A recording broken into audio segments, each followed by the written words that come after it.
This is the Education Business Podcast for consultants and business owners providing services in schools. I'm Claire Riley, and I'll be sharing how to start, grow and scale your education business. So today we're going to be talking about hiring a freelancer, or it could even be an employee. But we do usually look to freelancers first for our first hires because, well, it's less commitment from us and it seems to work better for us. So the type of freelancer that I'm talking about here as well in this episode is someone who is specifically going to do a job that you already know how to do. So something that you already do in the company. So for example, it could be resource creation or admin tasks such as emails. Maybe it's working on the CRM, or it could even be your social media. So I get asked how and when to hire your first person so much on Clubhouse. So I'm really going to dig deep for you and share what I've learned. And because there's so much to say on this topic, this episode is going to be the first of like a 5-part mini-series all about hiring for the first time, whether that's a freelancer or an employee, because I'm going to be covering both. So just to be clear then, what we're not talking about today is working with, say, a design agency. For example, if you wanted social media graphics creating, then you're going to ask for that with the brief, and that's what you're going to get. So they do things their way.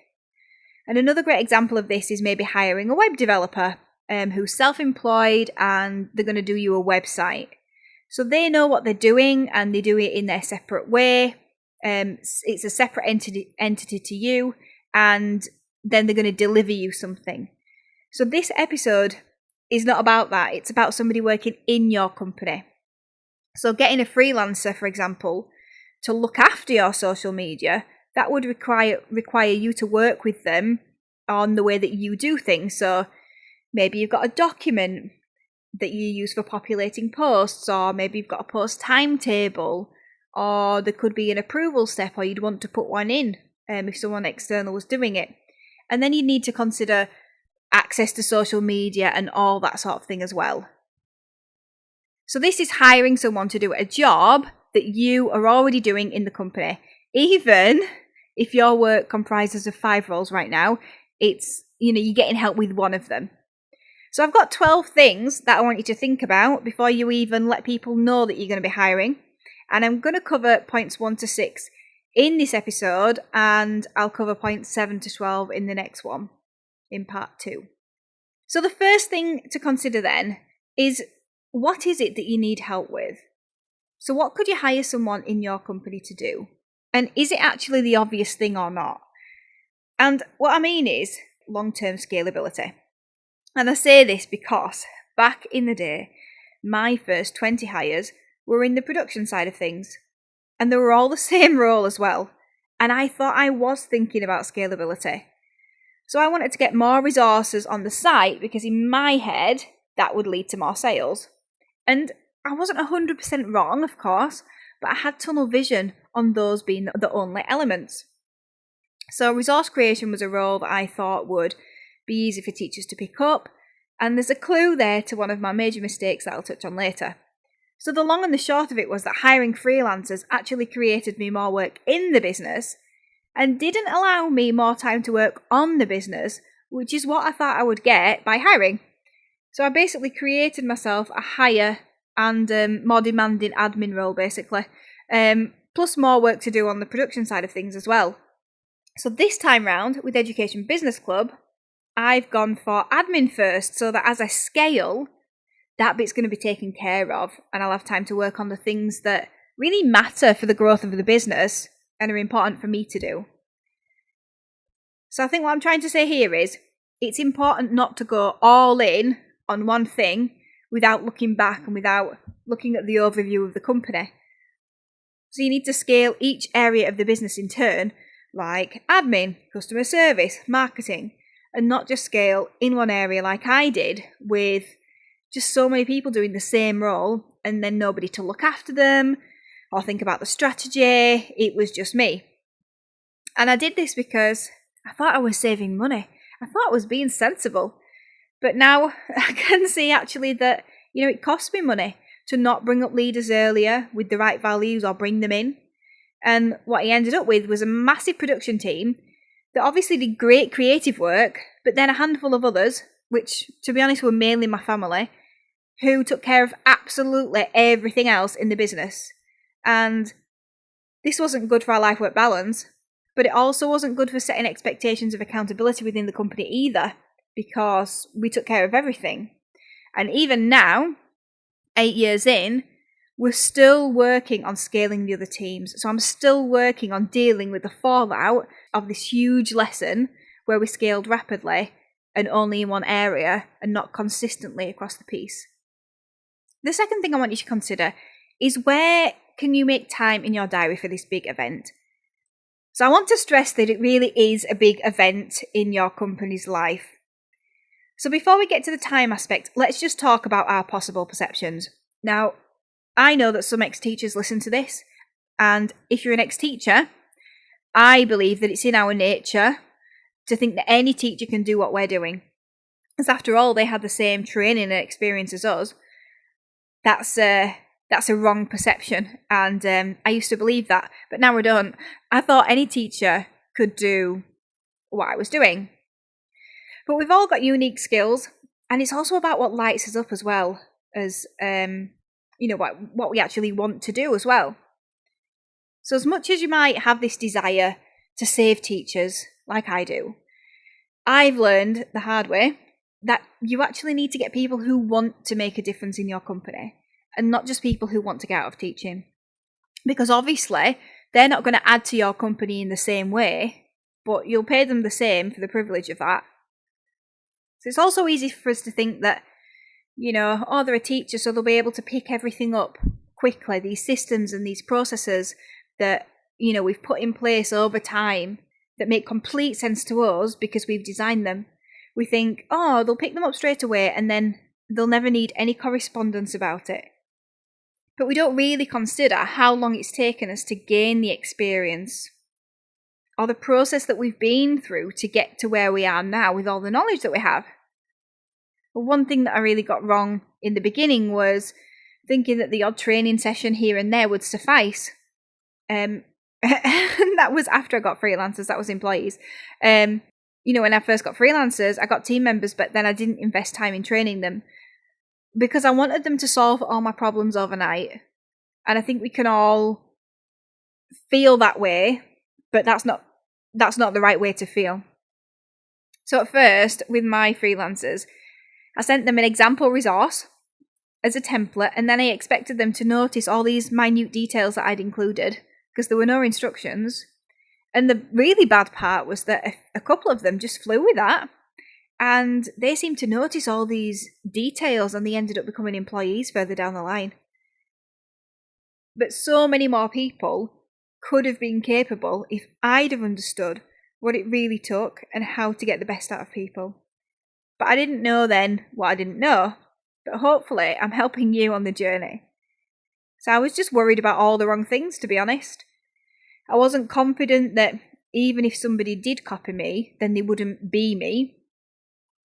And one of the reasons I didn't train them properly was because they were all freelancers. And I knew that they weren't committed to me and that I had no control over where they would possibly share my knowledge and systems with other resource companies, or whether they would set up on their own with my information. So I didn't want to tell them all the ins and outs of why things had to be presented in a certain way. I'd done so much thinking, changing, trial and error on this very thing, and I was worried about giving away what I considered to be my secrets and telling them the thinking behind it. So they didn't follow my process because I didn't tell them it. And then it took me hours and hours to correct all of their work. So I didn't set them up for success, or me for that matter. To be honest, you'd have wondered why I didn't create the resources myself, because getting them online was only marginally faster, yet it was costing me a lot of money in creation, and I was just proofreading them, and it was taking me a long time to do that. So obviously down the line, I had to get over this, and I had to start sharing my processes in detail, and I had to start sharing the thinking behind things, which is an important thing to do.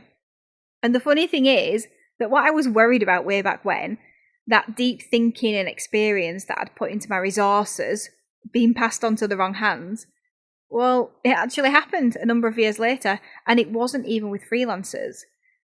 But what I've learned is that it was nothing to worry about. It was actually a good thing. In fact, I'd go as far to say that it was a great thing, a really great thing. So we move really quickly at Classroom Secrets. We're innovative, we always have been. We're never doing something the same way 6 months later, so it doesn't even matter. And experiences like this, they just force you to innovate even more. But bringing it back to making time for this big event in your company's life, it's going to take time to get somebody up to speed, and that's what I've been trying to demonstrate to you. You can't just continue to do all the tasks that you did last week and have a new employee. You're going to have to make arrangements in some form, whether that's an out of office, or maybe you're going to have to work a weekend to do those emails. You're going to have to find time to give to them, because they are going to need time from you. They're going to need your attention, even if it's a freelancer. So I really recommend maybe blocking out a week when they start and then committing to it, because it's better to have extra time in that week to get things off your list than not to be able to support them. You're going to need time before they start as well. And then you're going to need time in subsequent weeks. And obviously it's not going to be full time, but you're going to need a significant amount of time that you can tail off as time goes on. So if you want to get the best out of them, even if they're a freelancer, then you're going to have to start thinking of them as an employee and be willing to spend time with them. So the third thing to consider then, are you clear on the system or systems or the process or processes that you want them to pick up? So now is a great time to refine that. So you might find extra steps need to be added when you come down to processing your processes out, because you have access to something or knowledge that they don't or won't have, and it's difficult to get it out of your head. But what I recommend you do is documenting it step by step, so a numbered list of instructions. And this could easily mean that a process takes 100 steps. You'd be surprised. And as you go through, you'll write it out, and then you'll follow the process, and you'll realise that you've missed so much and you'll have to put so much more back in. And that's okay. It shows you why it's important to write everything down and not expect somebody to remember when they've only been shown once. How on earth can they remember 100 steps? So doing this is a great way to see if you can speed anything up as well, and to make sure that you're clear on the most efficient way of doing something. And you can't move on in the hiring process before you feel clear about a set way of doing things. So here are some things to consider in the process too that it doesn't probably exist in your business right now. Firstly, how are you going to organise when they work, or the tasks that they are assigned? Are they going to be able to choose, or are you going to choose for them? Are you going to assign it to them? How are you going to control quality? And how do you control quality now? How are you going to communicate with them? Is it going to be by email, or is that going to be really time consuming? Are you going to have to invest in the software instead? So these all bump up the cost, but I'm going to talk about that later. So think carefully about which processes that you would like them to carry out. So are you thinking about giving them the right tasks? So it's okay to give the right people, entrepreneurial things to do, but they're going to need coaching to support them, and that'll have to be from you. And they'll also need a fence to operate within, so you both feel safe. But it's also so much harder to give them more open-ended things to do in the beginning. It's a new way of working that you've got to define, get used to, and manage.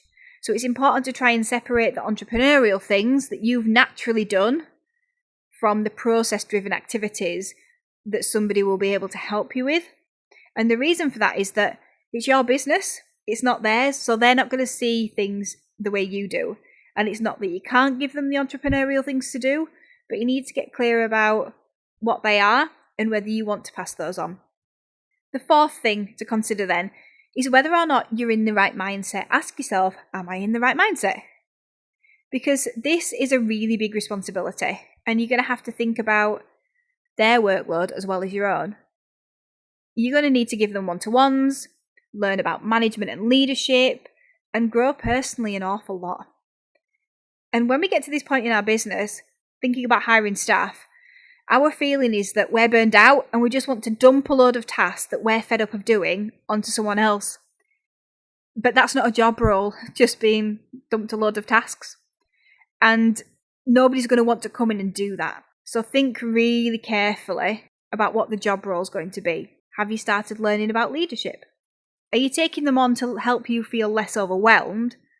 Or do you actually want to help them grow as a person and as an employee?